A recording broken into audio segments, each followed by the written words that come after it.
Look at my hands. Stop scrolling for a second and really look at them. The grease you see in the cracks of my skin is not fresh. It has been there since 1974. It is like a tattoo.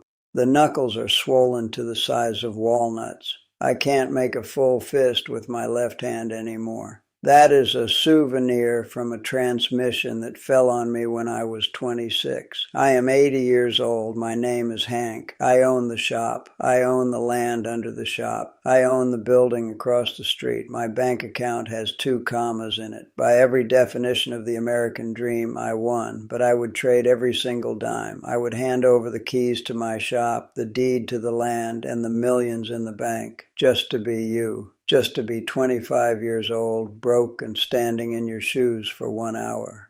You have the one thing I can never buy back. You have the raw engine. You have the time. But I see you. I see young men coming into my shop every day.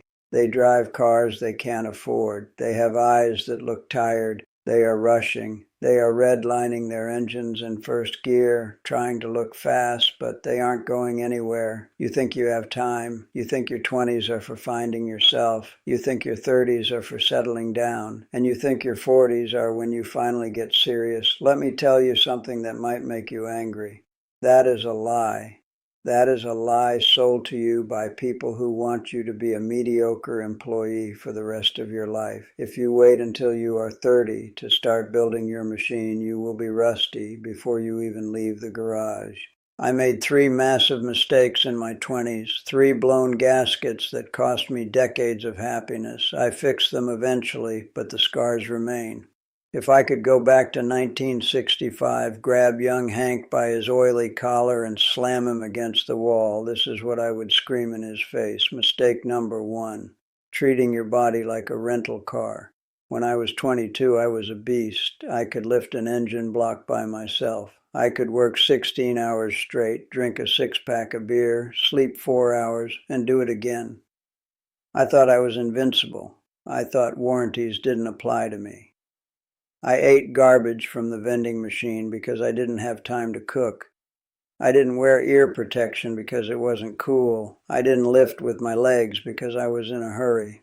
I was borrowing energy from my future. And let me tell you about the interest rate on that loan.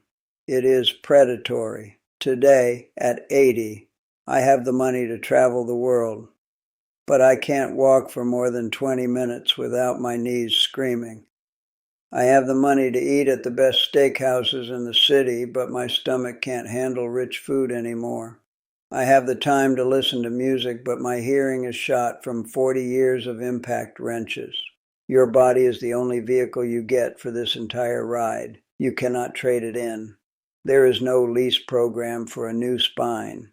If you spend your 20s destroying your chassis with alcohol, lack of sleep, and junk food, you are rusting the frame from the inside out. You won't feel it now. The engine is running hot, so you don't hear the rattle, but at 40, the bill comes due. And it is a bill you pay with pain, not money. Build the machine now. Lift heavy things. Eat real fuel. Sleep. It is not vanity. It is preventative maintenance.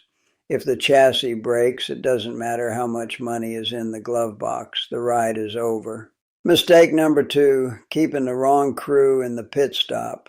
When I was young, I had a lot of friends. We were the Friday night kings. We complained about our bosses. We complained about the economy. We complained about women. We sat on the tailgate of my truck, drinking cheap beer, talking about what we would do someday.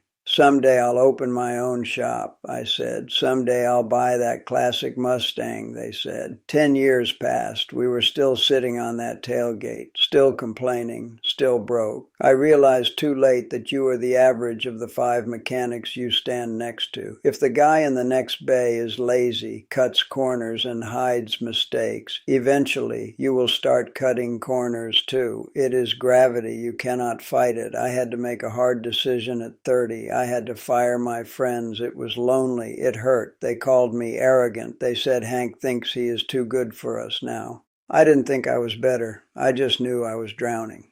I started hanging out with the old guys, the shop owners, the guys who talked about profit margins, real estate, and supply chains. The conversation changed. Instead of talking about people, we talked about ideas. Instead of talking about spending, we talked about building. Audit your circle. Look at the people you text every day. Are they building an empire, or are they building a bunker to hide from life?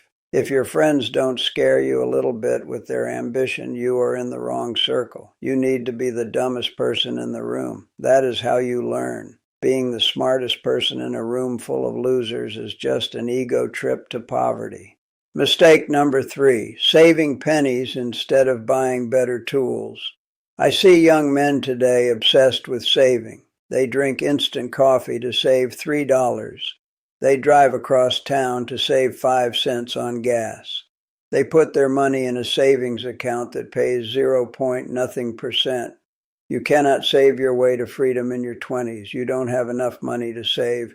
If you make $30,000 a year and you save 50% of it, you are still broke. You just have a slightly bigger pile of dust. Your 20s are for offense, not defense. This is the only time in your life when you can afford to go to zero. If you lose everything at 25, you can sleep on a couch and start over. If you lose everything at 50, with a wife and kids, it is a tragedy. I spent my 20s afraid of risk. I stayed in a safe job, changing oil, because I wanted a steady paycheck. I was good at fixing transmissions, but I was afraid to start my own business. I should have taken that money and bought better tools, and I don't just mean wrenches, I mean skills. I should have paid for courses on business management. I should have paid to learn how to weld exotic metals. I should have paid to learn how to sell. The best investment you can make right now is not the stock market. It is yourself. Increase your horsepower. Become undeniable. Become the guy who can fix the problem that nobody else can fix. When I finally started my shop, I realized that 1 hour of specialized work was worth 10 hours of general labor. But I wasted a decade doing general labor because I was too cheap to invest in learning the specialized work. Don't be a generic part. Generic parts are cheap and easy to replace. Be a custom-built, high-performance engine. Be rare. I look at the clock on the wall of my garage. It ticks loud. Tick-tock, tick-tock. It used to annoy me. Now I respect it. It is the sound of my life running out. You have a full tank of gas. The road is open. The sun is up. Don't park the car. Don't drive in circles. And for God's sake, don't let anyone else grab the steering wheel. I am Hank. I am tired. My back hurts, but I made it. Will you make it? Or will you be sitting on a porch at 80, looking at your hands, wondering where all the time went? The green light is on. Go.